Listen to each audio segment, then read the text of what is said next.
Esse episódio é um oferecimento à Alura, a maior e mais completa escola de tecnologia do Brasil. Ganhe agora 15% de desconto na matrícula e tenha acesso a todo o conteúdo através desse link www.alura.tv/mundofreak. Ou, se preferir, aplique o cupom de desconto MundoFreak tudo junto na hora de fechar a matrícula. Os links vão estar no post desse episódio no nosso site. Confere lá e bora pro episódio.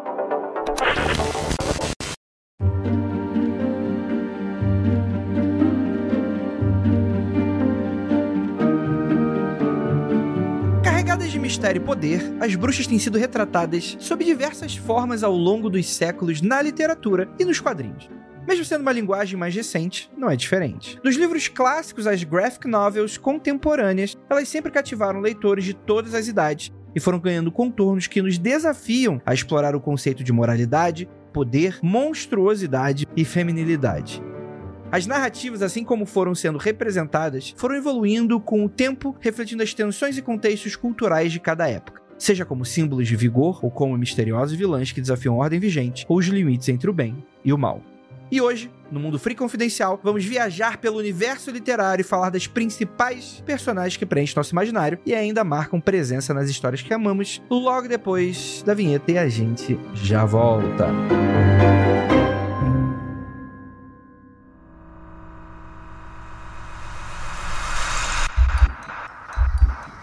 Não há nada de errado com seu áudio. Adentramos agora através dos seus sentidos. Estamos preparando você para o que vai acontecer nos próximos minutos. Além do que conhece por tempo e espaço, o contato com algo além. Não conte para ninguém e nunca olhe para trás, pois este é Mundo Freak Confidencial.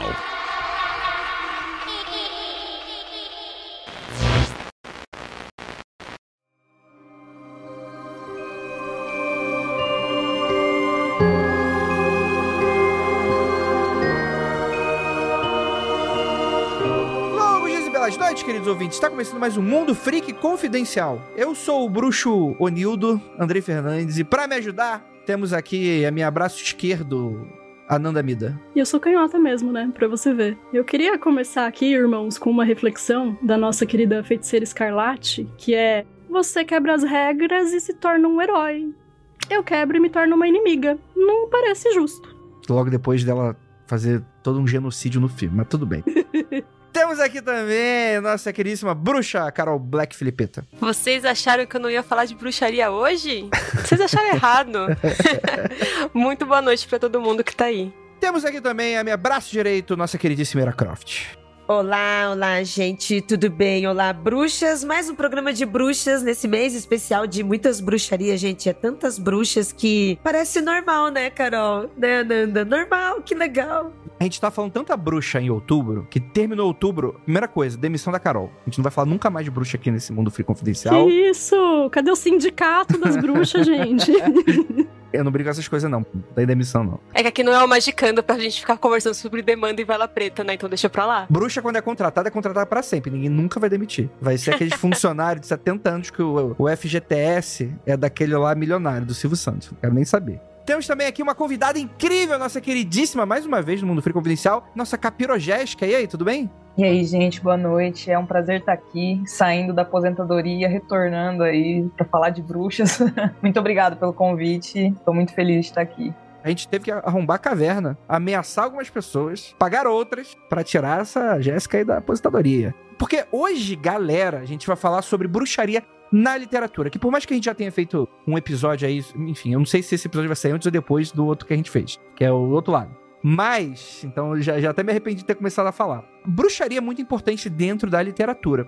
E hoje a gente vai falar sobre personagens incríveis e histórias marcantes. Mas antes da gente continuar esse episódio maravilhoso, eu tenho um recado bem importante pra dar pra você. Primeiro lembrar, né, o spot aí do início do nosso podcast, 15% de desconto na matrícula Alura, a maior escola de tecnologia do Brasil. Se você quer mudar de carreira ou se você quer dar aquele upgrade no seu currículo, você quer saber mais de tecnologia, gente, tem todas as áreas. É um negócio impressionante e uma matrícula te garante acesso a todo o conteúdo. Então, vai lá, Coloca lá Mundo Freak na hora de fechar a sua comprinha da matrícula, ou então você acessa aí o nosso link, que é o www.alura.tv/Mundo Freak, tudo junto, e você chega já com desconto já aplicado para você fazer o seu cadastro. Ou então, manda esse link para aquele teu amigo que tu sabe que quer aquele incremento na carreira, ou quer mudar de carreira, quer ir para uma outra área. Dá aquela força pra gente, parceria aí com a Alura, maior escola de tecnologia aí do Brasil. Muito obrigado a acreditar aí no nosso trabalho aí do Mundo Freak. Eu tenho um recadinho bem rápido pra você. Essa semana temos o quê? Eu tenho um encontro marcado com você aqui em São Paulo, porque teremos a nossa Festa Fantasia Mundo Freakesca. Olha aí! Festa de Halloween, festa fantasia, cara. Tô com muita saudade dos ouvintes. Por favor, compareçam. A gente tá aí com os últimos ingressos sendo vendidos. Dá uma corrida, porque pode esgotar. A gente tá, ó, não sei se vai esgotar, mas, enfim, dá aquela corrida lá. Tá no Simpla. Qualquer coisa, acessa aí nosso site, mundofreak.com.br. No post desse episódio, você vai lá no Simpla, coloca a festa de Halloween do Mundo Freak. Vai estar o link pra você. Se você tá meio perdida, quiser, manda lá nas nossas redes sociais, @Mundo Freak no Instagram, ou no Blue Sky, ou enfim, onde você quiser, manda aquela DM que a gente te responde, manda o link que você quiser. E galera, vá fantasiado. Eu tô preparando aqui uma fantasia. Ó, ontem chegou da Amazon um recurso que vai ter na minha fantasia, que eu não vou nem falar pra vocês o que é, mas ó, quem tiver lá vai garantir aí, eu não vou dar spoiler. E eu quero ver vocês fantasiados. Ah, Andrei, eu não tenho fantasia. Poxa, eu tô vendo esse recado pela primeira vez. Eu quero comparecer, mas acho que eu não vou ter fantasia a tempo. Não tem qualquer importância. Ninguém vai deixar de entrar porque não tem fantasia, né? Você vai ter ali, né? Todo mundo ali fantasiado, vai ficar bonito, vai ficar legal. E teremos também o famigerado, tradicional concurso de fantasia da Festa de Halloween do Mundo Freak. Então quero ver lá, quero estar com vocês, quero abraçar vocês. A gente vai ter muitas coisas legais. E ó, já garanto pra vocês, ó, de início, banquinha da Penumbra Livros. Então, pra quem acompanha o Magicando, sabe que a gente tem uma parceria de longuíssimo prazo com a maior editora de livros ocultistas que eu recomendo, a maior de todos que eu recomendo, é a Penumbra Livros. E pra quem quiser aí dar aquele aumentada na biblioteca sem pagar frete, a oportunidade vai estar lá. Eu vou conversar com o Vinícius, eu vou tentar arrumar um desconto pra vocês ali na hora. Mas eu não garanto, Mas vai ter ali a banquinha pra vocês verem. E vai ter, enfim, vão ter aí surpresas aí nesse evento. E o que vocês estão achando da Operação Prato? Tá vendo que os recados hoje tá polivalente aqui hoje. Estamos aí no 5º episódio que foi publicado e eu vou fazer uma recomendação pra vocês, galera. O 6º episódio é o que é o bicho. 6º episódio... Olha, se não te conquistou a série, aí pode abandonar. Mentira, abandonar não. Baixa todos aí, tá tudo bem. Espero que vocês estejam gostando da série. Aliás, eu queria muito saber o feedback dos ouvintes do Mundo Freak especificamente. Então, se você puder deixar um comentário aí no Spotify, por exemplo, que tem uma área de comentários aqui, eu quero muito saber o que vocês estão achando da série. Pode criticar, não tem problema, né? E eu acho muito interessante o quanto a gente está atingindo públicos completamente diferentes, que estão aí apreciando o trabalho e, enfim, né? Então, muita gente querendo dar spoiler, tipo, André, vocês vão falar disso, vão falar daquilo? Provavelmente a gente vai falar de muita coisa. Tá? Nossa, agora os episódios... Eu vou dar um micro spoiler pra vocês. Não tem nenhum episódio com menos de 1h30. Já ri pra vocês já ficarem já... Quem gosta de episódio longo vai ficar empolgado e vou falar pra vocês, hein? Talvez esse seja o último episódio com menos de 2 horas. Já deixa aqui avisado pra vocês. E pra esse recadinho também não ficar muito longo, que temos esse especial de Dia das Bruxas que tá rolando agora em outubro. Meu Jesus amado, outubro tem 5 semanas, é infinito esse outubro. Tem o último recadinho pra dar, que é o quê? Magicando lançou o último curso do ano, curso de bruxaria com Carol Alves, a nossa Black Filipeta, nossa mestra das bruxarias, que está gravando aqui vários desses episódios aqui do especial. Ela vai estar ministrando o curso Fundamentos da Bruxaria. Ai, Andrei, eu nem sei o que é isso. Eu sou super interessado nesses assuntos, mas eu não sei por onde começar. Cara, esse é o curso que vai de 0 a 10. Esse é o curso que vai pegar na tua mãozinha. Inclusive, eu tô até devendo aqui a Carol, que a Carol falou, ó, daqui a 2 semanas mais ou menos é o curso, né? Já tá aí batendo na porta, vai ser agora início de novembro, então corre, galera, corre. Quem é apoiador do Magicando tem desconto. Ah, Andrei, não vi onde que é o desconto? Manda uma mensagem lá no Instagram, no Magicando. Carol tava me cobrando pra gente já começar a fazer o grupo do Telegram exclusivo pro curso, pra gente já trocar informação, que ela já vai dar dica de banho, já que é todo mundo de banho tomado. Não sei se é perfumado também, mas aí eu vou cobrar ela se vai ter perfume ou não vai ter perfume. Brincadeiras à parte. Então, galera, pra quem tá interessado, corre, que vai ser o último curso do ano aí do Magicando, e eu quero muito ver vocês. Eu vou estar fazendo esse curso também. Muita galera, os Magiceiros estão empolgadíssimos pra fazer esse curso aí, pra ministrar, né? A Carol vai ministrar, mas a gente quer muito fazer, acompanhar e aprender todos os fundamentos aí. Paradigma novo, muita coisa legal. Então é isso. Falando de bruxaria, vamos voltar pra esse episódio que ficou maravilhoso. Então, bora lá.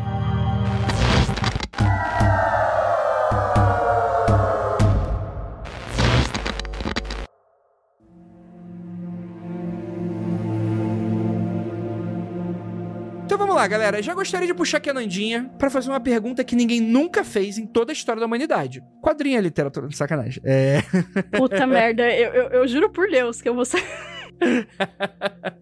Sai, Ananda, vai, sai, Ananda. Tira assim o fone, pega o microfone e faz assim, sabe? Sai. Vou fazer igual ele faz, sair da gravação e voltar depois, né? Aquele meme do pica-pau, sabe? Todo dia é isso.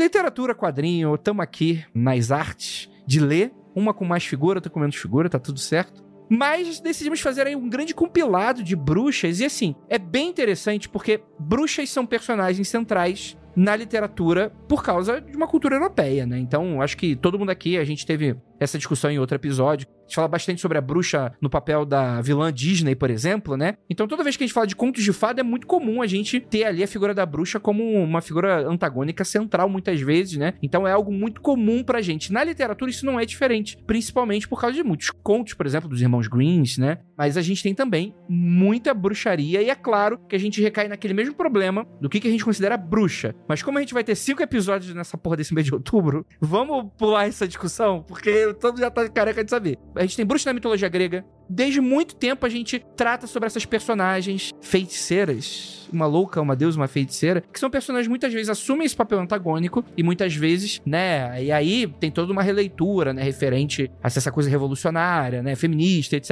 e tal. É uma discussão que a gente já teve em algum episódio aí, mas enfim, vamos passar pro rolê, né, mas na Idade Média é uma coisa interessante, porque muito da literatura, né, que vem influenciada, a literatura europeia, né, a gente tem os textos como Malleus Maleficarum, que também já citamos em outro episódio, Renascimento, obras como Macbeth se tornam símbolos desse caos e destino. E nos quadrinhos, inclusive, a gente tem as bruxas impactando por fatores como a criação do Comics Code Authority em 1954, que foi uma espécie de selo dos quadrinhos que abrangeu e impactou principalmente os quadrinhos de horror, né? Então, foi como se fosse um selo de autocensura proposto pelas editoras de quadrinho para evitar que, na época, né, existia, não tão literalmente, uma caça às bruxas, né? Referentes ao que os jovens estão lendo, né? Então, existia esse pânico moral. E aí, os quadrinhos tiveram, né, que se restringir, vamos colocar assim, isso tudo aí na década de 50 e 60, né? Mas eu acho que a gente já tem um monte de coisa que a gente já começa a falar aqui na literatura do século XX, como, por exemplo, a Feiticeira Branca em Crônicas de Nárnia. Quem já leu Nárnia aqui?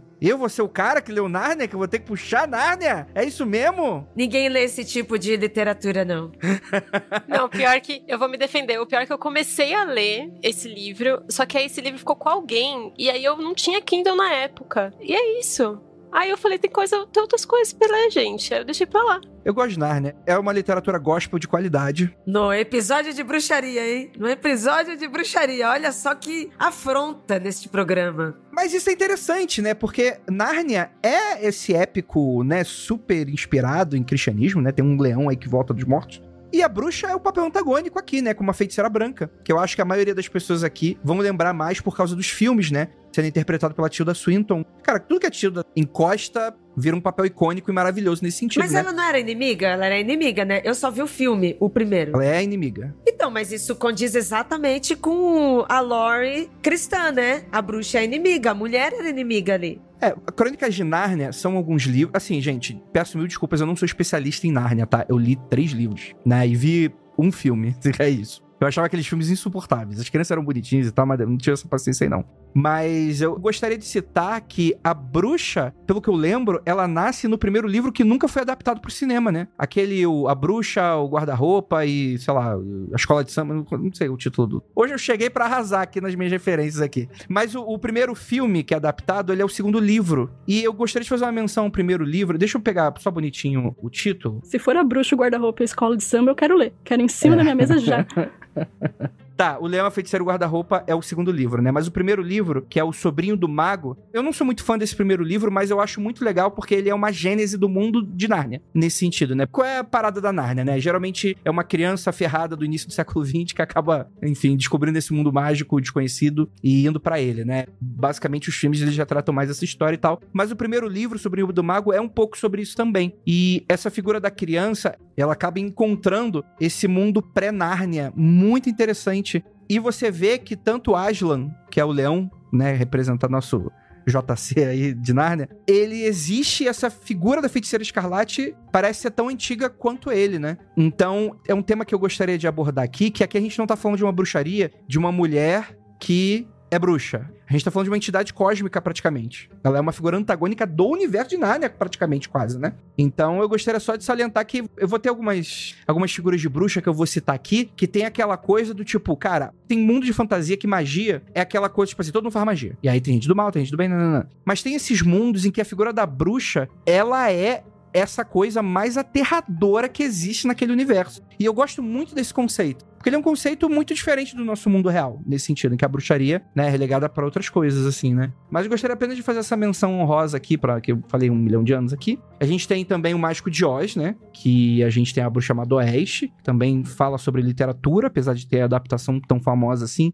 nesse sentido. A gente tem também autores como Terry Pratchett, com a série Discworld, e Alan Moore, com a Liga Extraordinária, que também trouxeram perspectivas com relação à bruxaria. E aí a gente pode falar um pouquinho das personagens. E aí, Jéssica, queria puxar você nesse primeiro momento. Queria que você citasse a personagem, queria que você é que gosta desses assuntos aí, da teta da maldade.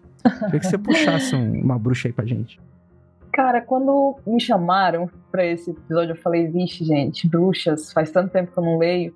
Mas, na verdade, eu li recentemente aquela trilogia da Anne Rice, né, que é As Bruxas Mayfair. E, assim, recentemente, eu tô desde 2020 lendo, eu fiquei 3 anos pra chegar no 3º livro, porque é, assim, uma loucura.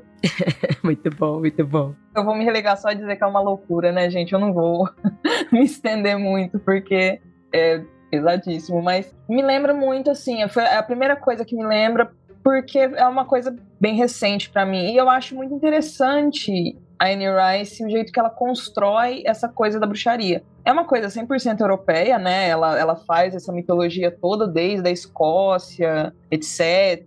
E aí tem essa coisa da bruxa com o pacto, com esse espírito. Mas me lembra, acho que a primeira, assim, de recente que eu tive bastante contato foi com essa mitologia. Acho que tem muitos elementos muito parecidos com as Brumas de Avalon, mas na hora, assim, quando me chamaram, eu falei, putz, eu me lembro realmente, é o que me tocou nesses últimos tempos, foi as Bruxas Mayfair. Tem alguma coisa a ver com o universo do Entrevista com o Vampiro? Ou é algo completamente destacado, assim, é outra coisa? Não, tem. Elas fazem um crossover em determinado momento, porque são, acho que, sei lá, 15, 16 livros, as Crônicas Vampirescas. Acho que, contando com as Bruxas Mayfair, deve ter mais ou menos isso daí, uns 17 livros, mais ou menos. E em determinado ponto eles se unem, tipo, Lestat vai conhecer a Rowan e eles têm um momento. Mas tem bastante ligação, tem a Talamasca, que é aquele grupo, né, místico que lida com tudo de sobrenatural.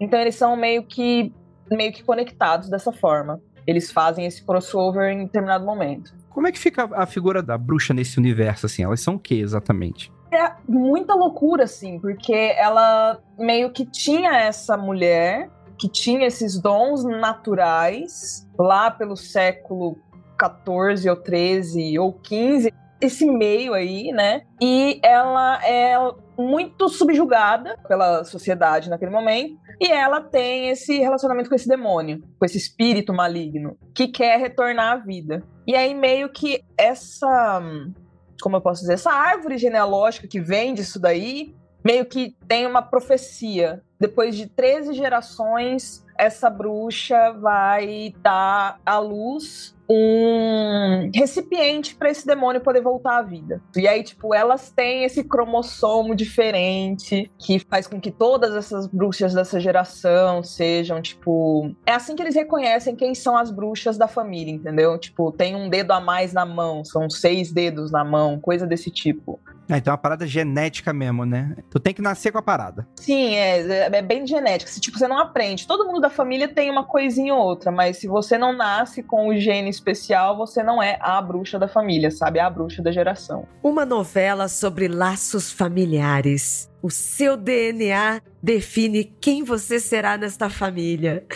Não, e é 100% casos de família o livro. Mas... É muito casos de família. Eu li o primeiro, A Hora das Bruxas. Ele é um livro muito grande. Se as pessoas acham que Tolkien consegue ser maçante, eu amo Anne Rice, mas ele, assim, é um livro pra quem tá afim de ler. Não, é por isso que eu fiquei esses 4 anos aí na batalha, viu? Acredito. Eu sou uma desistente, parabéns, acredito. Mas você deu um nível muito marcante. Com todo respeito a Anne Rice, né? Com todo respeito, mas assim... Com certeza. Caramba, né? O que ela fez ali, mas... Pô, e você acabou citando um clássico, que eu sei que tem gente que é fã aqui. Temos As Brumas de Avalon. As Brumas de Avalon, eu sempre trisquei assim na estante. Eu nunca li. Mas todo mundo sempre recomendou muito. Aí teve uma época que todo mundo odiava. Aí depois voltou uma época que virou uma coisa meio... não, é da hora também, né? Mas eu admito que é um negócio que a gente tá falando sobre lendas arturianas, né? Então é uma visão romântica, né? Super fantasiosa. E você tem muita bruxaria dentro dos contos, né? Que dá pra falar que é conto, não história real. Né, Carol? É um documentário, gente. Exatamente como é a bruxaria. Não, mentira. Mas eu gosto muito. Existem problemáticas relacionadas à autora, né? Mas quando se trata necessariamente da forma como a gente tá falando das bruxas, esse livro é bem interessante, assim, porque até mesmo o livro que a gente tá falando anteriormente, né, todos os elementos que a Anne Rice usa são fragmentos da forma como a Inquisição olhava a bruxa, né, então são elementos muito relacionados à parte histórica e que ajudou também a construir o imaginário, né, então a literatura acaba meio que pegando isso, criando uma argamassa, fazendo assim, gente, essa aqui é a bruxa. Quando você sonhar com uma bruxa, é essa figura aqui que você vai sonhar. Só que quando a gente tá falando sobre as brumas de Avalon, a gente já tem um outro tipo de bruxa, que é a bruxa do neopaganismo, né? Que é a bruxa que ela é uma sacerdotisa da deusa, né? Então, o que eu gosto muito desse livro é que o primeiro, pelo menos, né? Depois, assim, é só aquela, né? Um negócio, assim, muito difícil que quem gosta do Arthur, pelo amor de Deus, ninguém liga pra isso, quero saber das bruxas ali. Vamos voltar pra Avalon, né? Vamos falar ali do nosso, né? Do negócio que importa. Mas o primeiro livro, que tá focando um pouco mais a respeito de Avalon, acaba dando pra gente muito... Não vou falar que são resquícios históricos, necessariamente, mas é muito do imaginário do que a gente entende, do como a gente faz quando você vai ser dedicado a uma deusa em um templo, né? Quais são os tipos de sacrifício que terão que ser feitos, né? O tempo que você vai ter que trabalhar ali, e ela é totalmente retirada da sociedade pra isso, né? Então é toda uma questão até que eu uso bastante pra explicar o que é consagração, né? Então ter esse momento de retirada, né? Um momento de dedicação e tal. E essa parte, gente, vocês vão me desculpar, eu gosto demais. Então, sou fã dessa parte especificamente, tá?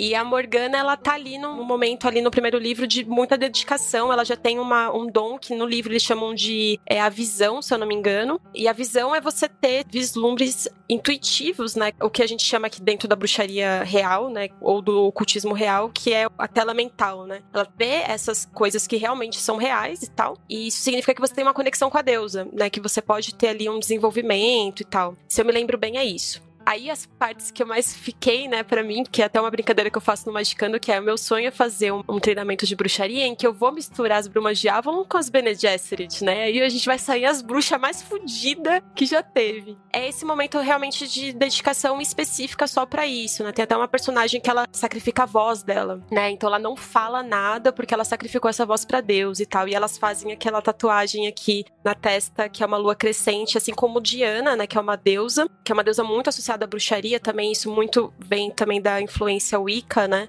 Enfim, não vou entrar nesse mérito porque a gente provavelmente conversou sobre isso em algum MFC que vai sair aí. E, enfim, ela acaba trazendo vários elementos que são muito do neopaganismo. E é uma coisa que eu sentia falta, né? Uma vez que as outras bruxas, elas tinham muito mais a ver com aquilo que foi escrito durante a Inquisição. Então acaba trazendo também uma outra perspectiva, né? Uma outra roupagem. Porque acaba que por afinidade, o meu lance é quadrinho, né? Eu não tenho muita afinidade com livros de fantasia, portanto eu não fui inserida nos clássicos da literatura sobre bruxas. Então é uma coisa que eu tenho... Nerds são vocês, aquelas, né? Eu sou defasada nesse sentido, né? Justamente por não me interessar muito. Os tipos de livro que eu gosto de ler são outros, enfim. São os mais chatos, né? Tipo literatura brasileira, clássicos, Machado de Assis, assim. E mesmo falando de abordagem latino-americana, a figura de mulheres, não só bruxas, né? Mas feiticeiras e mulheres com poderes sobrenaturais, no geral, ela é um pouco diferente. Na estética, na abordagem. Costuma muito se envolver com território, né?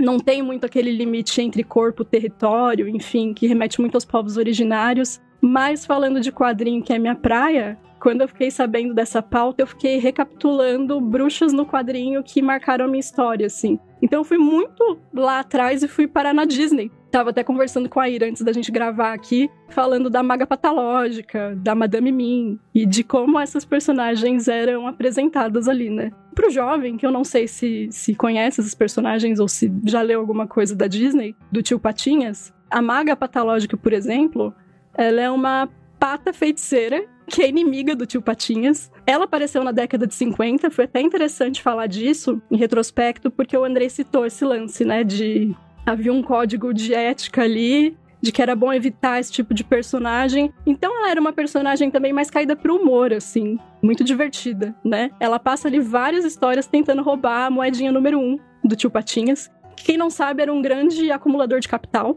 Literalmente, né? Burguês safado. E ela usava todos os conhecimentos dela de bruxaria pra roubar essa moeda número 1, porque ela acreditava que essa moeda número 1 era um amuleto muito poderoso. E ela queria fazer uso mágico dessa moedinha número 1. Aí tinha a Madame Mim também, que era uma outra bruxa dos quadrinhos Disney. Acho que durante um certo tempo ela até morou com a Maga Patológica, elas dividiam ali o mesmo castelo. Eu tinha um pouco de dó dela, na real, ela era meio atrapalhada, assim, sabe? E ela tinha um amor platônico pelo Mancha Negra, que é um grande vilão aí da Disney também, inimigo do Mickey. Mas ela não tinha uma figura tão elegante, tão poderosa como era da Maga Patológica, assim.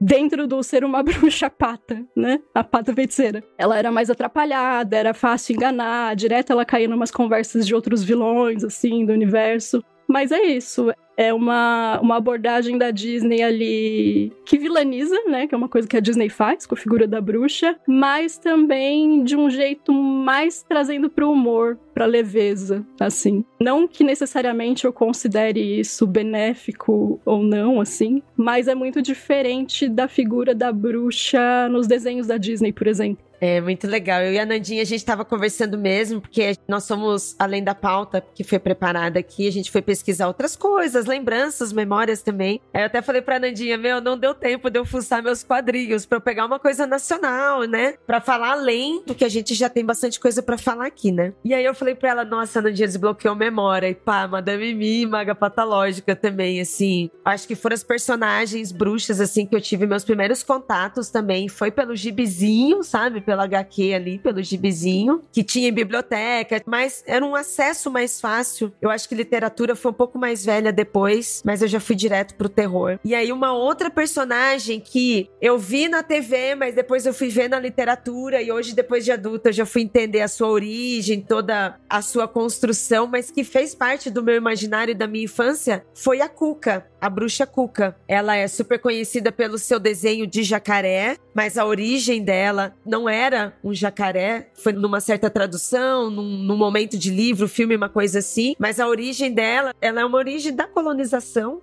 né, de lendas ibéricas que acabou se misturando com dos povos originários que estavam aqui naquela época, né? Então ela tem um ar de bruxa do mato, também tem um... Antes dela virar esse jacaré. É português, né? É a bruxa coca, né? Que tinha em Portugal. Isso, exatamente. Vem disso daí. E eu me lembro dela já como desenho e como na literatura como jacaré, mas eu me lembro também que popularmente se chamava de bruxa Cuca, não exatamente esse personagem de jacaré, uma mulher mesmo, sabe? Assim como se tem bruxas como a Matinta Pereira, que depois é uma outra coisa que eu quero falar também, mas assim como se tem bruxas no nosso folclore e entre as tradições de encantados, também se falava de Cuca assim. Foi só um desbloqueio de memória, eu posso também estar muito errada, eu posso estar confundindo as coisas. Mas eu me lembro de quando eu era criança, da mesma forma que se tinha o homem de saco que ia pegar criança, que era uma forma super racista, xenofóbica de tratar pessoas assim, também existiam essa forma de chamar mulheres, que seriam as mulheres doidas, as mulheres loucas também, que eram bruxas, e dentro dessas personagens existia uma certa Cuca ali, sabe? Um conceito de Cuca. Então a Cuca também foi a personagem assim que eu tive um encontro muito cedo de referência, tanto na literatura e até em lenda popular, junto com a Maga Patológica. A Ira puxou essa coisa da louca. Me lembrei agora que, se eu não me engano, o nome em inglês da Madame Mim é Mad Madame Mim. de louca, né? É sim, Ananda. Eu acho que a gente vai ser muito recorrente aqui em falar de personagens tanto da literatura quanto dos quadrinhos, que se não carregam no nome essa alcunha de a louca, dão muito a entender que são, assim. E eu tenho várias opiniões sobre isso. E o estereótipo só aumenta, né? Só aumenta. Quanto mais doida, mais o desenho, sabe, representa uma forma que seja popularmente considerada feia, só vai piorando, né? Tem uma coisa também, só antes da gente mudar o tópico, né? A maga patológica, que foi a primeira que eu conheci também pelos quadrinhos e pelo gibizinho, né? Que nem se falava quadrinho. Ela também tinha, assim, uma aparência muito mais interessante, como de outras personagens que, pra mim, e eu acredito pras meninas que estão aqui na mesa também, uma imagem estética diferente das outras, né? Então, a maga patológica, ela tá sempre de roxo e preto, ela tinha aquele cabelo chanelzinho, sabe? Ela tinha um andar diferente, ela era super poderosa. Então, super descolada, mano. Não tinha como ser ruim aquilo. Imagina, super legal. Enquanto a Madame Mim era ali, né, tida como uma louca, atrapalhada, um alívio cômico, a maga patológica era super elegante, né? Super, eu sei o que eu tô fazendo.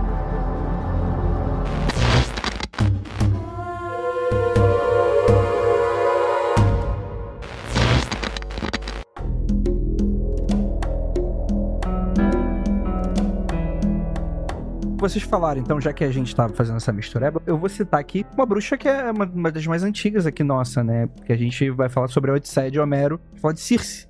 Eu lembro muito daqueles filmes que eles faziam pra TV, que passava vez ou outra na década de 90, que eu sempre gostei muito da Odisseia. E vocês imaginem que eu não lia a Odisseia, eu assistia esses filmes pra TV, né? Mas eu gostava principalmente por causa dessa coisa dos monstros, etc. Então, acredito que tenha sido dos mitos, né, gregos. Ele era uma das histórias que eu mais gostava, porque tinha uma miríade de monstros e criaturas que era a parte que me tocava, né? Como, né, sereia, aí você tem a parte do Ciclope, embebé do Ciclope, e furam o olho do Ciclope, e por aí vai, né? E aí tem essa parte que eu sempre achei ela muito interessante, porque ela é muito sinistra. Porque a gente não tá falando aqui de um desafio físico, ou até de algo que você consiga, vamos dizer, malandramente passar como as sereias, por exemplo, e tal. A Circe é uma parte bem sinistra, assim, da Odisseia de Homero, assim, que é a parte em que Odisseu chega com os homens, né, nessa ilha de Aiaia. Como é que é? Como é que é o nome da ilha?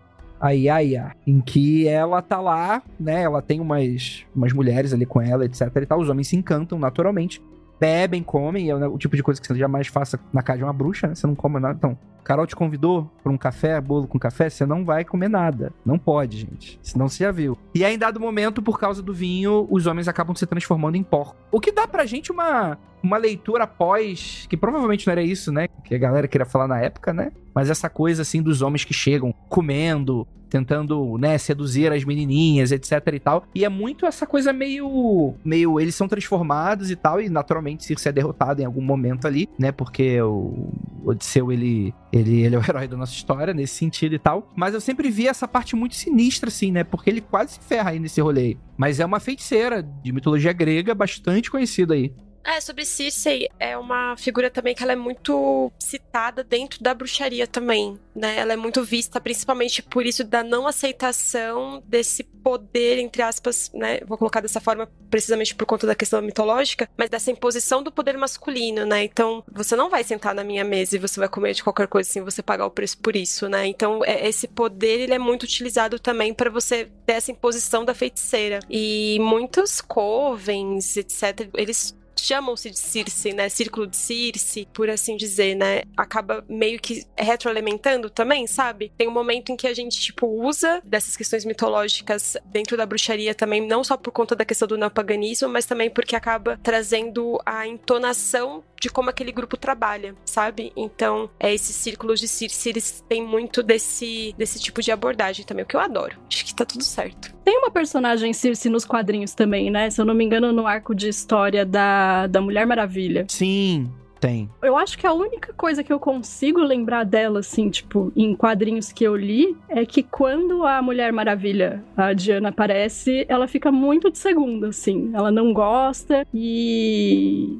Existe uma profecia de Hecate aí nesse arco de história que ela diz que acho que vai se manifestar com o aparecimento da Mulher Maravilha, assim. Ela associa a Mulher Maravilha à lua, Hecate é uma deusa de lua e tem todo esse rolê, assim. Mas eu não lembro mais como foi esse enfrentamento, se elas chegaram a lutar, alguma coisa assim. Quadrinho, provavelmente sim, né? foram. Ah, sim. Mas ouvindo a Carol falar, parece que, com certeza, né, bebe muito da literatura, assim, a personagem dela. Não, e é uma personagem super complexa também, né? Porque ela também oferece orientação. Ela oferece hospedagem. E aí você tem esse momento aí de embate, assim. Então não é uma bruxa retratada de todo mal. A Baba Yaga também oferece, né? Hospedagem, mas a que preço? Até aí tudo bem. Maravilhosa. Quero falar muito dela também. Aproveitando que já foram citadas, queria puxar aqui a literatura de Frank Herbert, já que está na moda falar de Duna. Temos a figura das Bene Gesserits, que inclusive vai sair série aí, né? Não sei se vocês ficaram sabendo, mas vai ter uma série de TV do universo de Duna conectado com o filme, da criação das Bene Gesserits. E assim, eu li há muito tempo, né, essa mitologia expandida de Duna, então provavelmente eu posso errar aqui alguma coisa aqui, mas eu acho muito interessante porque elas têm um papel político muito importante. E, ao mesmo tempo, elas não são bruxas no sentido clássico da coisa, mas elas assumem esse papel que talvez bruxas assumiriam em outros momentos. Não? Então, elas são essas figuras extremamente temidas pelo poder que elas têm de manipulação e sedução, mas, ao mesmo tempo, elas são figuras centrais dentro da política, justamente por causa de todos esses poderes, também queridas para você ter ali, concentrar ali naquela aristocracia meio maluca, uma ideia de controle genético, uma ideia de manipular casas para que se casem entre si, né? Então, elas não são de todo mal dentro desse universo encaradas, assim, mas elas são extremamente temidas pelos poderes que elas têm, é claro, né? Assim como todo o universo de Duna, né? Ela é um dos muitos clãs que se beneficiam, né? E seus rituais e a transformação para se tornar uma Bene Gesserit tem a ver com a especiaria, né? Todo mundo, para se tornar dentro desse universo, precisa da especiaria de alguma maneira. E é interessante porque, apesar da especiaria ser a mesma para todo mundo, cada um utiliza o ritual de alguma maneira diferente e acabam ganhando benefícios daquilo de uma maneira diferente, né? E aqui eu acho isso interessante. Talvez seja uma das coisas mais interessantes do universo do Frank Herbert. Para mim, são as Bene Gesserit, justamente nesse ponto em que elas conseguem manipular o seu corpo a ponto de escolher o sexo da criança enquanto estão grávidas. Isso eu acho muito maneiro. É um tipo de poder que ele é muito poderoso se a gente tá falando aqui de um universo político e aristocrático, né? Isso é muito interessante, né? Sou fã. Quero muito assistir essa série. Muito mesmo. Mas o teu plano aí de misturar Bruma de Avalon com Bene Gesserit, como é que tá esse plano aí? Já tá funcional já?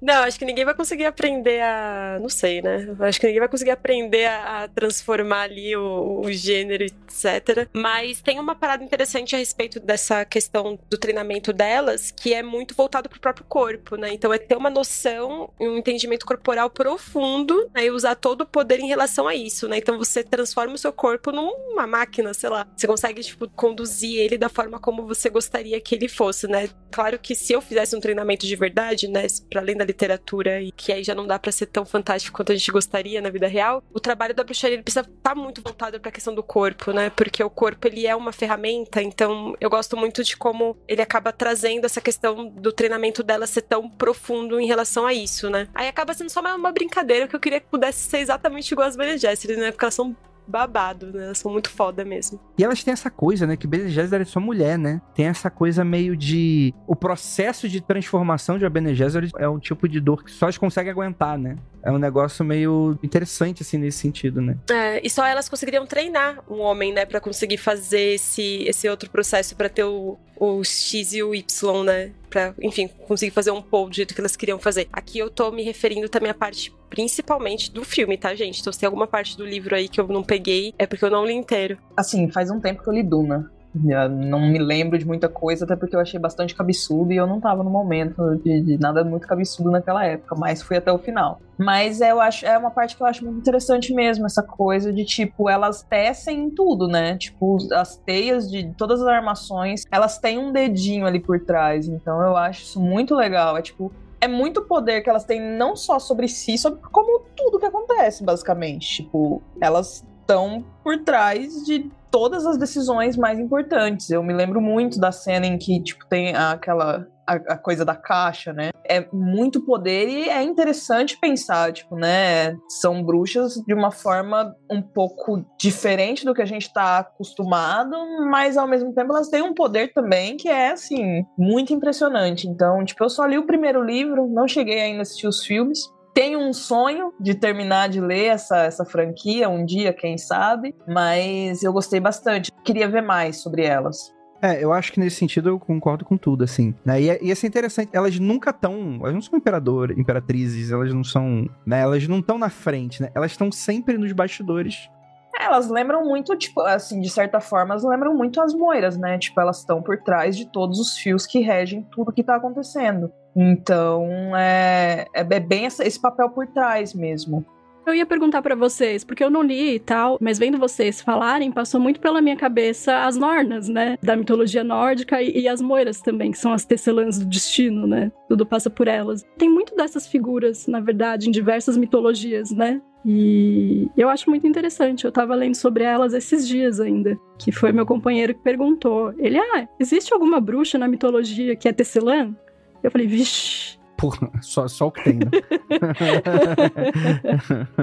O homem dos games, querendo sair dos games aí. Agora ele tá assim, né? Tudo que ele joga, que ele vê alguma coisa de magia, ele vem, existe alguma coisa, algum fundamento na mitologia?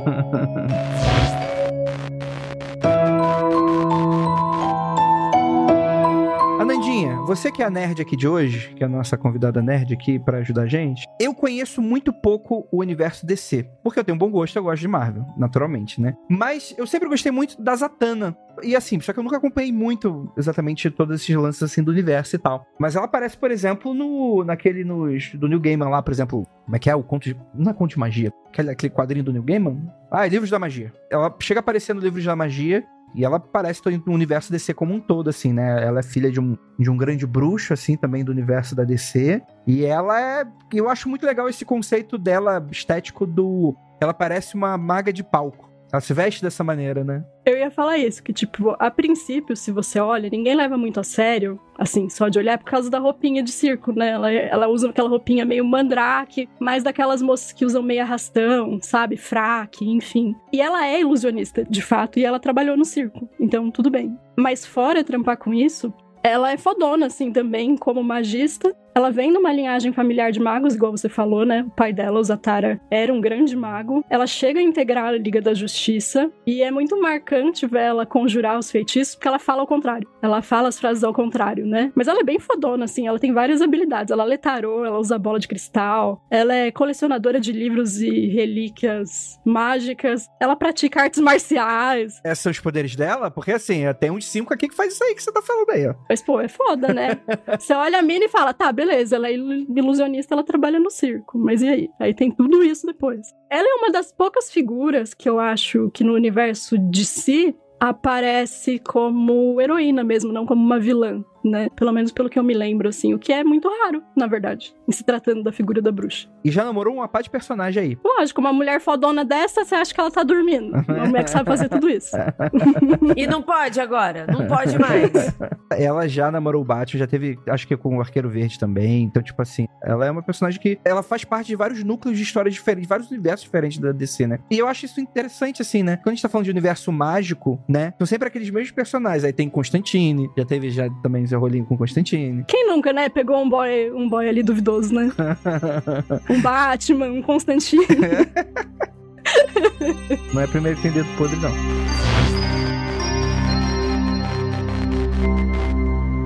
Bem, eu queria citar a Baba Yaga. Eu acho que a Baba Yaga, ela atravessa diversas mídias, né? Porque ela é uma personagem da mitologia eslava, onde ela aparece em quadrinhos, em livros e até em filmes, desenhos, né? Em diversas mídias. Ela é uma das personagens que também influenciou muitas outras personagens após ela. Ela tem suas peculiaridades, mas no geral ela também influenciou muita coisa. Ela é um dos seres mágicos, né? Encantados e folclore, folk horror, que a gente encontra bastante por aí, com também uma dualidade, né? Ao mesmo tempo que ela tem, assim, seus traços, ela também tem dualidades nas suas histórias, né? Ela é uma bruxa que ela pode ser má, pode ser boa, ela pode te ajudar, como ela pode te enganar, ela pode ajudar crianças, como ela pode raptar crianças também. Baba Yaga pode ser boa? Ela é duvidosa, entendeu? Ela é duvidosa. Alguém duvidoso não é que faz bem ou mal. Duvidoso é alguém que eu não confio, não. Ambígua, ela é ambígua. Eu usaria essa palavra, ambígua. Quando ela tá vendo, por exemplo, eu usaria ambígua, assim. Na frente dela, eu diria isso. E ela tem uma aparência, assim, física de uma velha, de uma senhora idosa, toda de cabelo branco, arcadinha, sabe? Aquela coisinha meio bruxa má, sabe? Uma coisa assim. Como é que é, bruxa Maíra? Então, vocês entenderam minha bruxa amada. E uma coisa muito interessante é que ela voa no almofariz, não é numa vassoura, é no almofariz, e ele também tem um ritual, ele tem um método mágico para funcionar, né? Isso é meio exatamente por ela ter vindo de uma mitologia. Então, da mesma forma que nós temos rituais mágicos, né, para invocações de bruxas, essa personagem, no momento em que ela passa para a cultura popular, ela vai ter umas peculiaridades também. Então, ela tem um almofariz ao invés de uma vassoura. E ela tem uma coisa muito interessante, que é uma casa móvel com patas de galinha. Então, às vezes, você tem a Baba Yaga, a bruxa, a personagem, a mulher, e a casa dela também é a Baba Yaga, sabe? É uma coisa ligada à outra, né? É a sua essência, a sua bruxaria, a sua vida ali ligada com a sua casa. Nos quadrinhos e também em animação, o que me marcou muito foi a participação dela no Hellboy, no quadrinho do Hellboy, uma personagem maravilhosa lá. Ela é a antagonista principal da trama de um dos quadrinhos, eu não lembro agora a numeração, nem peguei, gente, me desculpa. E ela tem uma relação, assim, de muitos anos ali com o Hellboy, né? Porque o Hellboy tem essa relação com vários personagens mitológicos lá.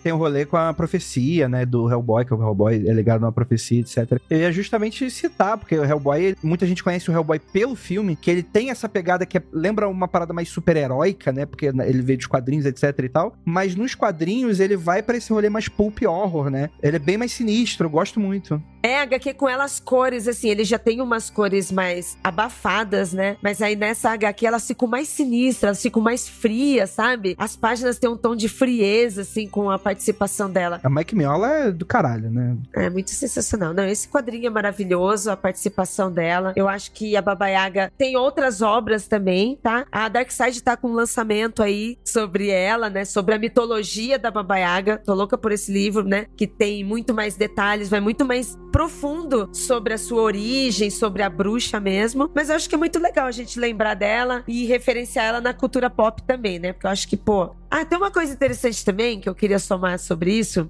né? Lá no Vale do Ribeira, pra quem, né, gente, tá acostumado a me ouvir aqui, é uma região de muitas águas, é uma região ribeirinha, lá é caiçara. E aí os povos mais antigos que moravam lá, e todo mundo morava assim na beira do rio, uma coisa bem típico ribeirinha da América Latina, em que você tem umas casas na beira do rio e elas são umas casas suspensas, tanto na beira ou na água, ou próximo, muito próximo da água, e lá no vale também. E as casas, às vezes a gente vê algumas demolições, algumas casas antigas, e são casas de pernas. Gente, desde muito nova, eu olhava aquelas casas pra ficar acima da água, e eu ficava viajando. Aí agora que eu conheço um pouco mais sobre a história da Baba Yaga, eu ficava com aquela viagem, nossa, lá em Registro tinha casa com pernas, que nem a Baba Yaga, as casas tinham pernas, porque eram casas altas, aí pareciam perninhas. Enfim, gente, só viagem, desculpa aí, ouvinte.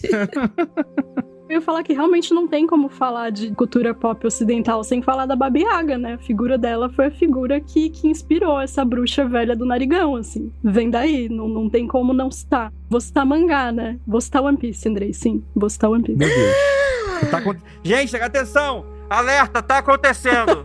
Tá acontecendo! Falaram pra mim que não era pra eu citar mangá, não era pra ter mangá, essa pauta não era mangá.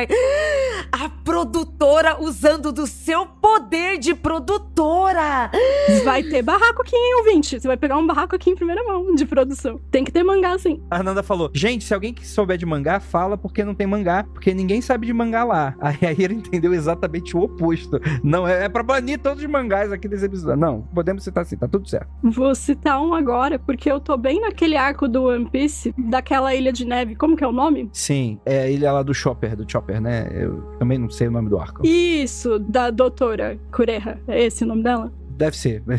1000 episódios, amiga. Me dá um benefício da dúvida aí. Ok. Ela é justamente a figura dessa bruxa. Ela é meio velha, meio jovem, na real. Porque ela é essa bruxa nariguda, né? De cabelo branco. Mas ela tem um shape, sabe? Tipo, ela usa cropped, ela tem um piercing no umbigo. E é muito engraçado, porque eu acho que o Oda faz essa brincadeira, né? Da figura jovem, mas que ao mesmo tempo tá em forma. E eu acho muito engraçado que ela é muito poderosa. Inclusive, ela é médica nessa ilha. Mora no alto de um castelo ali sozinha, com o mascote dela, que é o Chopper, é uma rena falante. Mas é engraçado que toda vez que ela é introduzida a um novo personagem, o personagem fica chocado com várias coisas nela. menos com o fato dela parecer jovem. E ela pergunta, você deve estar se perguntando por que eu pareço ser tão jovem. Tipo, ninguém tá preocupado com isso, assim. Tipo, tá todo mundo com medo e temendo outras coisas. Eu fico com um pouco de dó, assim, que ela realmente tá no shape.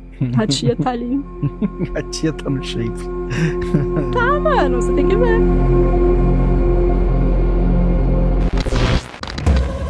Você está ouvindo Mundo Freak. No mês do terror.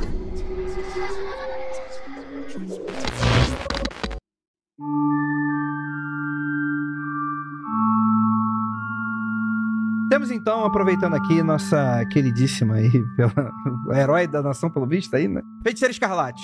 Já fez genocídio com mutante, já fez genocídio no universo cinematográfico da Marvel, teve filme, teve mais, engravidou de robô. Ela faz o que ela quiser, né? Ela tem o famoso poder do roteiro tá ajudando, né? Mas ela é muito interessante, né? Que ela dentro das histórias da Marvel, ela lida com essa coisa de magia do caos, né? Que seria uma coisa de probabilidade. E essa questão é que ela nasce como uma vilã, ela é filha do Magnético, vão matar o Magnético. E aí tem a questão, em algum momento ela é mutante, só que em um outro momento ela tem esse rolê da magia, e aí depois explicam que o rolê mutante dela ajuda nesse rolê da magia. Então ela tá sempre flutuando nessa coisa do tipo, ela tem poderes mágicos porque ela é mutante, ela acaba sendo uma mistura um pouco dos dois nesse sentido, né? E acredito que ela tenha feito parte de grandes arcos, assim. Eu não sou exatamente um leitor de quadrinho, eu tô brincando assim, eu acabo tendo um pouco mais de similaridade, porque os heróis que eu gosto acabam sendo mais da Marvel, assim, mas eu não li muita coisa. Mas a ideia geral é que ela é uma personagem extremamente poderosa, né? Como ela lida com probabilidade, em algum momento ela se cansa dessa porra de putaria aí, mutante isso, mutante aquilo, né? Mesmo ela sendo mutante, ela fala, no more mutants, e então dia seguinte não tem mais mutantes na face da Terra, né? Você vê a projeção desse tipo de poder como é algo bem roubado, assim, dentro desse universo, assim, né? E eu acho que é uma personagem que ficou bastante conhecida não só pelos Vingadores, né? Os filmes da Marvel e tal, como também pela série de TV WandaVision, que é uma série muito boa. Eu acho que é uma série que ela é, de fato, uma das boas coisas que a Marvel fez, assim, nos últimos anos, tranquilamente, e faz parte desse universo dos X-Men.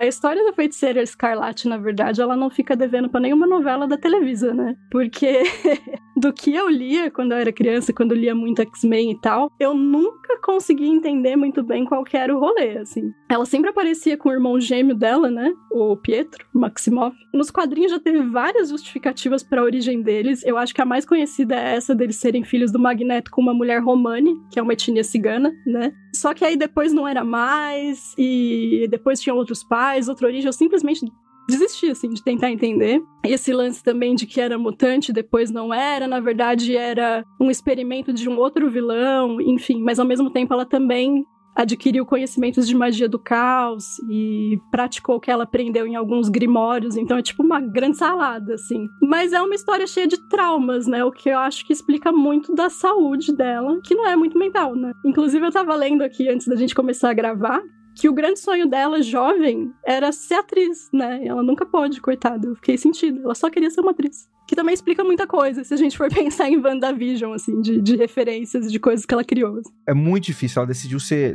uma bruxa lendo do Grimório esquisito e fazendo todos esses poderes zerados, ela queria ser uma atriz. Então, aí eu não sei se foi uma escolha, né? O que ela podia ser era tudo isso aí. E de repente ela só queria ter uma vida... Amiga, vai fazer um Wolf Maia, vai fazer um... Uma Kunaíma, né? Um tablado.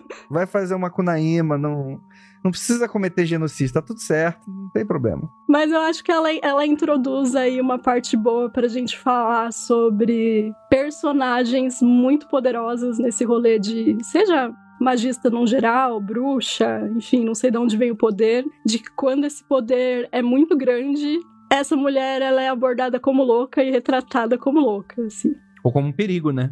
Sim, exatamente. Falando de outras personagens que não necessariamente são bruxas, né? Como a Jean Grey, que acaba se tornando Fênix Negra e sai destruindo o universo, descontrolada. Por que a abordagem dessas personagens, quando elas chegam no ápice de poder, é um descontrole, assim. É uma coisa que precisa ser contida, é uma coisa insana. E nunca se tem ali um... Eu, pelo menos, não conheço, não consigo lembrar de nenhuma agora. Nenhuma personagem bruxa feminina que detém um grande poder e tem um controle sobre esse poder, sabe? Ela é sempre abordada ali como uma pessoa que tem um desvio emocional, sabe? O básico mulher louca, né? Desesperada. Personagens como a Daenerys também. São personagens que chegam uma hora e incomoda, né? Elas têm que virar louca pra ser impedidas. Não tem um final feliz pra essas mulheres, sabe? Não tem um final, entre aspas, normal, uma continuidade de vida para essas mulheres. Elas têm que ser reduzidas e podadas de alguma forma. É interessante, né? Porque a gente tem o arquétipo de bruxa e o arquétipo de gênero mesmo, questão de gênero, né? Porque outras mulheres que não são bruxas são também desenhadas dessa forma, né? São vistas dessa forma. E isso também é muito discutido e estudado no cinema. Acho que a Caipira Jéssica pode até completar um pouquinho melhor aqui, né? A gente acompanha o trabalho da Gabi, a gente acompanha o trabalho da Yasmine e de outras mulheres que estão aí discutindo o cinema, né? Bruxas no horror, bruxas na literatura, e a gente acaba esbarrando, infelizmente, sempre nesse formatinho, sabe? Da mulher que está fora dos padrões, está diferente, e aí cada vez mais deixada aquém, e se por um acaso ela tem muito poder, se ela é muito boa em algo, ainda assim vira um problema. Nunca tá de boa. Parece que não deu conta, né? Ah, ela ficou tão poderosa que enlouqueceu. Mas, tipo, não tem um outro desfecho para essa pessoa muito poderosa? Inclusive, retomando um pouco o que vocês comentaram sobre a Madame Mia e a Maga Patológica lá no...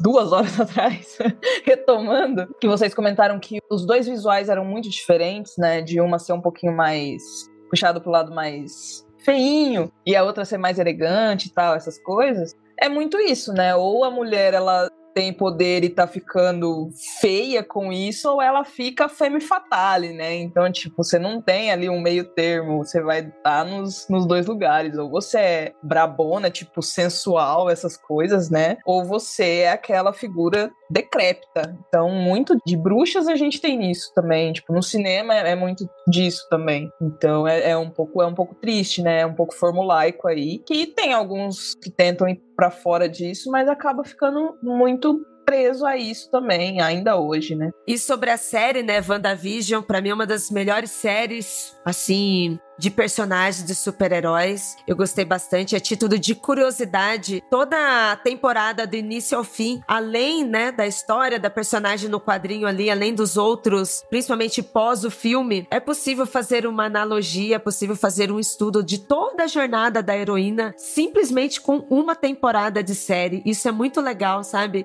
Assistir e ir acompanhando os passos dela e as etapas da jornada da heroína, todos os seus momentos, sabe? Momento de glória, momento de luta, momento de queda, momento de traumas e depois o encontro consigo mesma. É muito legal. E pra quem não acompanha, né, histórias, não acompanha nem comics, né, histórias em quadrinhos e também não curte muitos filmes de super-heróis, de homenzinho, tudo bem, sem julgamentos, tá? Você está bem. Se você não acompanha, mas ainda assim quiser dar uma olhada na série da WandaVision, dá pra assistir totalmente assim, sem o olhar de super-herói, dá pra acompanhar a vida de uma mulher cansada de um mundo patriarcal, abusador, muito machista, onde se coloca esses traumas em cima dela, que tem um episódio maravilhoso em que ela está cansada até dos filhos imaginários do marido, de tudo aquilo. Ela está sentada na beira da cama, simplesmente cheia de olheira, com o rosto cansado, moído, que não tem como não olhar pra ela e não se ver nessa mulher, gente. Então, assim, é uma série muito legal, já que o Andrei citou, fica aí de recomendação também, de ver esses parâmetros que a gente tá falando aqui sobre esses estereótipos e também a quebra deles, sabe? Eu acho que a série também,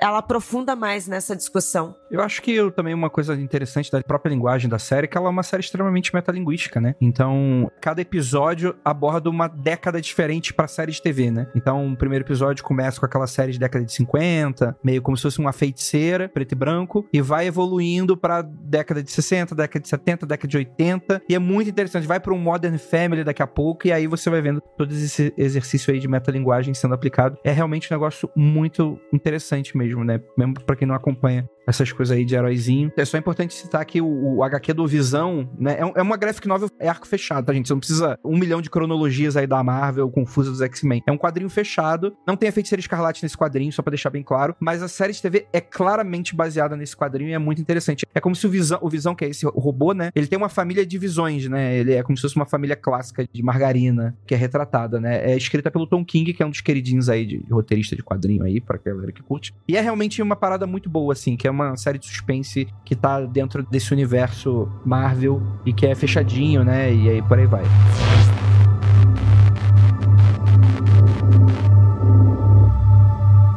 Aproveitando então que vocês estão falando sobre quadrinho, eu vou falar sobre mangá. Porque, assim, gente, eu queria deixar bem claro, porque, assim, muitas vezes eu recebo mensagens das pessoas: Andrei, que bom que você é otaku, eu queria muito um amigo otaku pra conversar. Gente, eu não sou otaku. Inclusive, eu tenho amigos que são, não tenho nenhum problema com isso, não tenho preconceito. Isso é o que um otaku diria, pra tentar se safar. Carol, eu só não vou te demitir que você é bruxa, hein? Mas eu queria muito citar Little Witch Academia, que, se eu não me engano, não é de mangá, mas deve ter mangá. Mas como é mangá e anime, é tudo a mesma coisa, aí um assiste, outro lê. Vou dar essa roubadinha aqui no jogo. Vou pegar sua carteirinha de otaku, hein? Mangá, anime, é tudo a mesma coisa. Little Witch Academia é muito fofinho. Tem um filme de 1h30, acho que 1h20, mais ou menos. Um filme super curtinho, bem infantil. E ele é muito apaixonante. Depois eles lançaram uma série em anime, né? Expandindo esse universo do Little Witch Academy. E é muito bom. Eu ia perguntar pra vocês que leem mais mangá, o que vocês percebem de diferença na abordagem dessa figura das bruxas, do mangá, que é diferente dos comics? Isso é muito interessante. Sabe o que é legal? É que, assim, depende do tipo de história. Mangá é um universo, gente. O mangá é uma mídia inteira. Tem história pra adulto, pra criança, pra mulher, pra homem, enfim, tem tudo. Mas é muito interessante ver que a maioria das bruxas retratadas, elas são geralmente protagonistas ou personagens que estão ajudando o protagonista. Porque pode ser uma opinião que eu possa estar falando bobagem, que eu não sou estudioso do assunto. Mas dá a impressão que aconteceu uma coisa no meio do caminho, que são os RPGs japoneses. Tipo Final Fantasy da vida, aqueles RPG que eles pegam a fantasia medieval, só que não é uma fantasia medieval como a gente, que tem esses estigmas sociais relacionados à bruxaria. Então aqui a bruxa você pensa como uma classe de RPG. Uma menina que faz magia. E geralmente é muito comum sendo retratada uma menina tipo Kiki, do Estúdio Ghibli. Muitas vezes pode ser retratada como uma coisa um pouco mais adulta, mas que seria essa pessoa. Tem um anime muito famoso aí, que advém do mangá, que é Frieren, que é muito bom, que retrata uma maga, no caso, né? Não tem esse estereótipo da bruxa. Mas a bruxa é quase sempre retratada como a figura da maga. Isso é muito interessante. Eu acho que uma das poucas bruxas vilãs que eu lembro de cabeça tem um anime chamado RE0, que você tem essa presença da bruxa como sendo um mal daquele mundo. E aí ele vai uma coisa um pouco mais inspirada na bruxa clássica, naquela bruxa que você tem que temer. Dá pra falar também do Castelo Animado, que você tem a Bruxa das Terras Desoladas, que é baseado na literatura da Diana Wynne Jones, que inclusive é muito bom, é super diferente do anime. Eu gosto dos dois à sua maneira, assim. E é interessante, né? Porque os mangás e animes, né? Eles quase nunca retratam o mal da maneira como a gente conhece o mal, né? Quando o personagem tá sendo ruim, ou ele é um vilão ou um antagonista, geralmente ele é uma pessoa normal, tomou decisões ruins ou está tomando decisões ruins, e que ele tem toda a capacidade de voltar a ser do bem. Ele não tá ali pra representar um arquétipo maligno necessariamente nesse sentido, assim. Eu acho que é interessante, né? Porque a gente tem as personagens de meninas, né? Mais nova, toda aquela coisa de magia bem inserida. Já dentro do terror, a gente já tem a personagem como bruxa mais comum, a mulher idosa. Sabe, é mais comum dentro desse meio de terror. Geralmente as bruxas, já não tem muitas bruxas menininhas, fofinhas, sabe? Já não tem muito esse personagem. Aí a gente vai para um outro lado, que aí já geralmente são mulheres mais velhas, mulheres meio babaiagas, mas eu não posso dizer se são influências, sabe, ocidentais de Baba Yaga. Eu não consigo ter isso, acho que só um trabalho acadêmico pra isso, né, só como leitora, assim, eu consigo encontrar o estereótipo da mulher idosa sendo o mal, né, aí ela é uma bruxa, ela pode ser uma bruxa urbana, ela pode ser uma bruxa, assim, mais rural, no meio do mato, mas aí ela vai pro lado de mulher idosa. Então aí a gente tem um pouquinho mais dessas bruxas que conseguem manipular um pouco, e elas são principalmente bem aquelas bruxas, vou tentar imitar de novo, a bruxa da Branca de Neve, sabe? Sabe, aquelas bruxas que é o Obachan pequenininha, sabe? A senhorinha que está ficando já pequena, já tá bem idosa. E aí, as magias dela, as maldades dela, a coisa de enganar criança, enganar turistas perdidos. Tem uma outra relação do que quando a gente fala de anime e mangá com personagens mais novos. Tem também a Burn the Witch, que é do Chichi Kubo, que é autor do Bleach. Eu só gostaria de fazer a menção porque eu não faço a mínima ideia porque esse negócio existe e Bleach tem que ser arrasado da história, ninguém pode mencionar isso nunca mais. Mas eu gostaria de mencionar só porque alguém vai citar aí, provavelmente, nos comentários. Eu queria comentar de um livro, e então vou voltar um pouquinho, se vocês quiserem terminar de falar a parte antes de mangá e tal. Eu vou fazer a última recomendação de bruxas na literatura, nesse caso, literatura brasileira, porque é importante também a bruxa brasileira, estamos aí, que é a da Carol Chiovato, né? Então falar um pouco a respeito da Isis, que é a bruxa da Carol Chiovato. Eu sou apaixonada, chama Porém Bruxa. Esse é um livrão, eu acho que eu li, gente, sério, umas 5 vezes, sem brincadeira, mas é um livro que dá pra você engolir num dia, então ele é ótimo. Muito rápido, né? Muito gostoso. Sim, ele é maravilhoso. Eu sou muito fã da Carol, ela sabe disso. Tive o prazer de trocar uma ideia aí com ela, logo menos tem aí o Porém Bruxa 2, ou, enfim, fazendo propaganda aqui da Carol, nem sei se podia, nem pedi pro Andrei. Mas é um livrão, assim, e eu gosto muito do livro da Carol, porque na perspectiva de bruxaria também, que querendo ou não é o que vai acabar pesando mais pra mim, né, quando eu vou ler esses conteúdos, a Carol, ela traz uma bruxa brasileira que tá muito associado a realmente como a gente acaba trabalhando aqui mesmo, né, a bruxaria brasileira, diferente da europeia, acaba tendo um serviço muito forte pra comunidade. Não que a europeia não teve, né, mas com o impacto da Inquisição, a gente tem mais essa figura da bruxa isolada na floresta, nessa coisa do isolamento, né, de você tirar a pessoa da comunidade pra rondar ela desse perigo no meio da floresta, né. Aqui no Brasil é diferente, então a gente tem aqui a influência da bruxaria europeia e de outras práticas, e eu acho que a Carol consegue trazer isso de uma forma genial, assim. Eu nem sei se ela conversou com alguém do Catimbau, por exemplo, pra falar a respeito disso, mas ela acaba acertando muito, é bem sensível nessa parte, então tem uma língua específica, né, ela tem ali toda uma comunidade que ela atende, e acaba sendo o trabalho dela, né, então é uma bruxa, é uma fantasia urbana, não sei se eu mencionei isso no início da fala, mas é um livrão, assim, então quem quiser ler um livro que você vai engolir e vai ser super divertido e é sobre bruxas, é o Porém Bruxa, com certeza. Eu reforço a recomendação da nossa Carol, da outra Carol. A Carol Chiovato, ela é uma fofa. Ela escreve pra caralho. E eu fico a recomendação Porém Bruxa aí. Todos os livros dela são maravilhosos. Pra você que procura literatura de fantasia urbana, ela é muito, muito, muito legal, assim, né? Fica aí o rolê aí. Principalmente quem leu meus livros, gostou, etc e tal. Tem mais ou menos uma vibe bem parecida, inclusive. Pode ir lá ver que às vezes quer uma recomendação de algo parecido, etc. Vai lá ler a Porém Bruxa, que é do caralho mesmo. Vou dar um abraço aí pra Carol também. Então, uma que tá aqui, outra que tá lá fora. Escrevendo. Ananda, você tá com várias recomendações aí, quer já despejar algumas pra gente? Na verdade tinha algumas outras bruxas do quadrinho pra falar. Quando a Jéssica tava falando dessa coisa da Femme Fatale, eu lembrei da Encantor, né? Que é aquela bruxa de magia asgardiana que aparece nas histórias do Thor.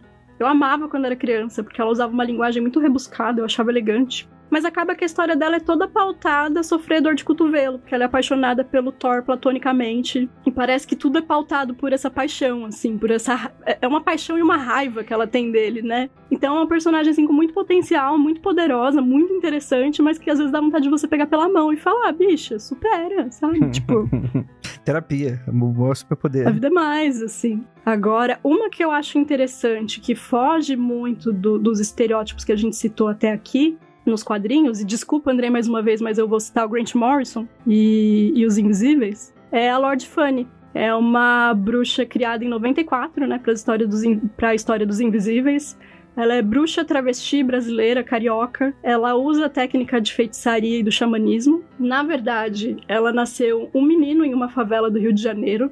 O nome de batismo dela é Hilde. Ela vem de uma linhagem familiar de bruxas mexicanas, né? Inclusive, a galera tinha medo e muito respeito por elas, assim, na favela, né? Por ela, pela mãe, pela avó, por causa dessas habilidades. E aí, o que aconteceu é que a mãe teve um menino e não teve mais filhas. Então, a solução que a avó viu foi criar o neto como se fosse uma garota, para poder passar adiante esse bastão aí da ancestralidade delas. E aí a Lord Funny recebeu isso, assim, foi compulsório também, né? Da mesma forma que a gente cria as nossas crianças, sei lá, compulsoriamente como pessoas cis, ela meio que compulsoriamente foi criada como uma menina, mas parece que ela recebeu isso muito bem e ficou confortável, assim, nessa identidade de gênero. Uhum. E eu acho uma personagem muito interessante, gosto muito dela. Também passa por uma história de muito sofrimento, de prostituição, sofre violência. Tem vários reforços aí de estereótipos, mas falando de 94, acho que é uma abordagem sobre bruxa que foge muito, assim, do que a gente conhece até então. E o Grant Morrison que se identifica como uma pessoa não binária também, né? Então acredito que até Sim. tem algumas questões aí que possa ter sido colocada de interesse dele nesse sentido e tal. Mas obviamente, né? Tem questões aí, mas 94 também é foda. É que a gente esquece que 94 tem 20 anos, né? A gente esquece isso. As pessoas que nasceram em 94 fizeram 30 anos, amigo, já. Esse ano. Ai, caralho, bicho. Eu nasci em 94, eu tenho 20. É isso mesmo que o André falou. Correto. Caralho, é verdade, 30 anos, meu Deus, caralho. Que horror. Não! Não! Enfim, gente, é isso aí. A mortalidade é essa coisa aí. Então tá bom. Eu ia falar que é uma personagem que tem seus problemas também ali na narrativa, né? Mas que foge muito do que a gente conhece, então eu acho que vale a pena conferir, assim. Ter uma experiência diferente, né? Com bruxas nos quadrinhos. Eu ia perguntar, amiga, vocês que são dos quadrinhos, eu ainda estou tentando aprender a ser, quem sabe um dia. E a Sabrina? Sempre quis ler Sabrina, mas tem gente que fala que é muito ruim, tem gente que fala que é muito bom. E eu só assisti a série mesmo. Como que fica aí essa indicação? É algo indicável? Complicado. Cara, eu não sei, porque o pouco que eu conheço de Sabrina, eu não sei se vocês conhecem a série Riverdale, que é inspirada no quadrinho também, do Art.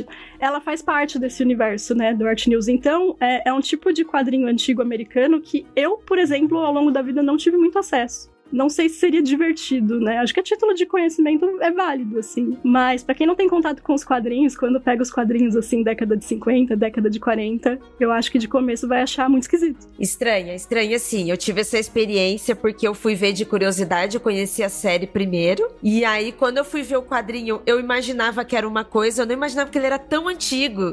E que ele era tão diferente. Eu imaginava uma coisa meio 70 pra cá, sabe? Então, a estética, o desenho, os diálogos, o espaço desenhado, sabe? Eu não sei explicar porque eu não sou quadrinista, mas o espaço desenhado é diferente. Então eu senti esse impacto sim, Anandinha. Eu imaginava que ele tinha um outro traço, e aí tanto é que o desenho ele é todo diferente, assim, o corte de cabelo, a forma com que... Porque, né, anos 50... Aí eu vi algumas coisas, viu, Carol? As pessoas que já tinham lido, que tinham dito pra mim que era muito mais legal do que a série, né? Porque a série vai pra umas questões assim que eu sei que é complicada. Eu sou apaixonada pela série, pela estética da série, mas eu sei que a série dá umas erradas ali foda. E, passar pano pra série é foda. É foda, mano. A igreja masculina lá é um negócio muito complicado. Mas quando eu fui ver o quadrinho, não tem muito, sabe?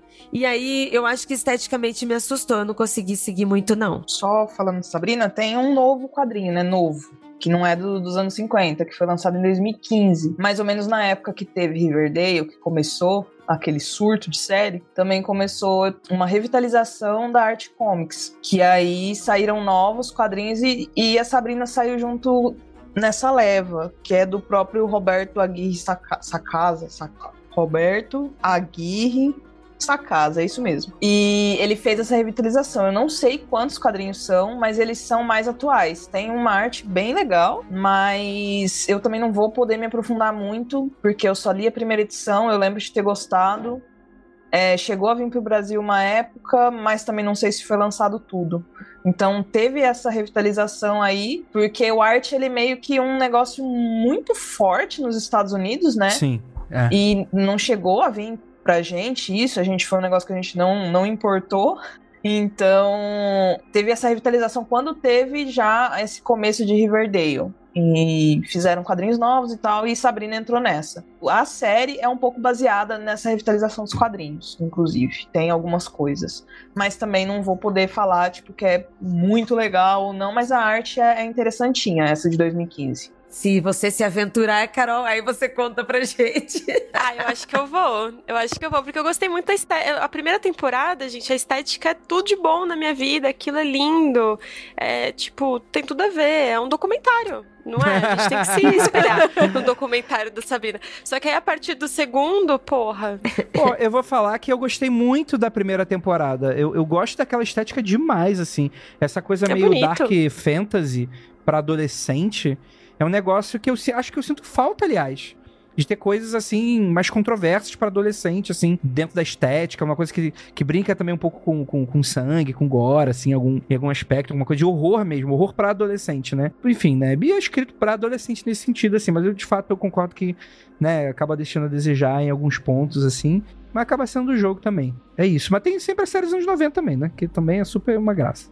Não errou, tá certo também, aquele é ótimo. Que tem o Salem. O Salem empalhado, né? Mó robótico. Bizarro. Maravilhoso. 10 de 10. Bem, vou deixar uma indicação nacional também. Fucei aqui dos meus quadrinhos e catarse da vida pra gente encontrar conteúdos de bruxarias em quadrinhos. E tem, né, gente? Quero deixar aqui Rasga Mortalha, Matinta Pereira, de Marcele Pamplona, baseado na nossa bruxa, no nosso folclore, no nosso encantado super brasileiro. Já falamos várias vezes aqui no MFC e também no Aconteceu Comigo, várias histórias sobre a Matinta Pereira. É uma história maravilhosa. Não é a origem sobre ela, é um quadrinho em que tem a personagem. Então, uma família lá na Amazônia, tipicamente amazonense, vão fazer uma viagem, aquela viagem cheia de mistérios. E aí a Marcele queria fazer algo totalmente brasileiro, totalmente amazônico, pra colocar a arte dela no ar e pra falar sobre essa personagem. E dentro da ficção, o quadrinho é totalmente ficcional, com lembranças, assim, de histórias que ela já ouviu falar. Foi um trabalho de TCC dela e ela virou o TCC em quadrinhos e fica essa indicação que é muito legal. O desenho é muito bonitinho, gente, assim, gorezinho suave, tá? Não assusta ninguém, mas tem ali uns vermelhinhos, sabe? Tem uns traços assim escuros, assim, bem sinistro, bem pra quem é fã de Mundo Freak. O gorezinho suave da Ira, não sei, né? Encare como sendo... encare como... tá provavelmente num grupo obscuro do Telegram. Só um risquinho, prometo. Vou fazer uma figurinha da Ira escrito gorezinho suave. Gorezinho suave. Ele tem história aí com esse gorezinho suave dela. Gente, alguém tem mais uma última recomendação pra dar? Antes da gente partir pro Cantar Pra Subir? Eu posso fazer uma? Claro, Jéssica. Que não é exatamente bruxaria, mas ela é uma curandeira, se eu me lembro bem. Que é o livro da Octavia Butler, Semente Originária. Que eu gosto muito da Octavia Butler e eu gosto de citar ela sempre que possível. E esse livro, ele é bastante diferente, ele é uma pegada ficção científica, porque tem essa coisa de trocas de corpos. Toda bruxaria que eu vou falar tem troca de corpo, né? Eu comecei falando das bruxas Mayfair, agora eu tô aqui falando de Octavia Butler. Mas é um livro bem interessante, que ela é uma curandeira de um povo africano, que ela ajuda esse pessoal, e aí ela acaba caindo nas mãos dessa figura vilanesca, e são 2 livros, e infelizmente eu só li o primeiro por enquanto, mas eu recomendo Octavia Butler sempre de olhos fechados, assim, que é uma literatura impressionante sempre. Então é só essa recomendação que eu deixo, que não é uma bruxa convencional que a gente tá acostumada, mas ela é uma curandeira, eu achei que valia a citação. Perfeito, muito bom.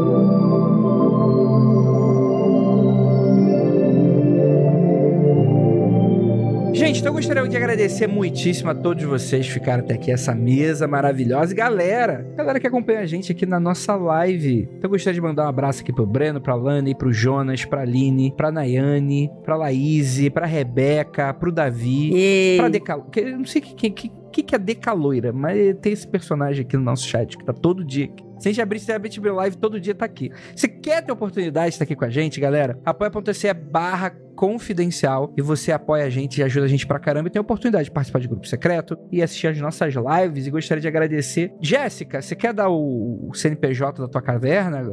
Você tá encontrável na internet? Eu tô encontrável só no meu Instagram. Depois que eu saí do Twitter, eu deixei pra lá essa vida. Eu tô só no Instagram agora. É Jéssica Reinaldo. E é só lá que você me encontra. Ou no e-mail, né, galera? Mas assim, evitem. No Instagram tudo bem. No Instagram tô lá. Perfeito. Então é isso. Gostaria muito de agradecer a todos vocês que ficaram até aqui nesse podcast maravilhoso. E aquilo, não olhem para trás.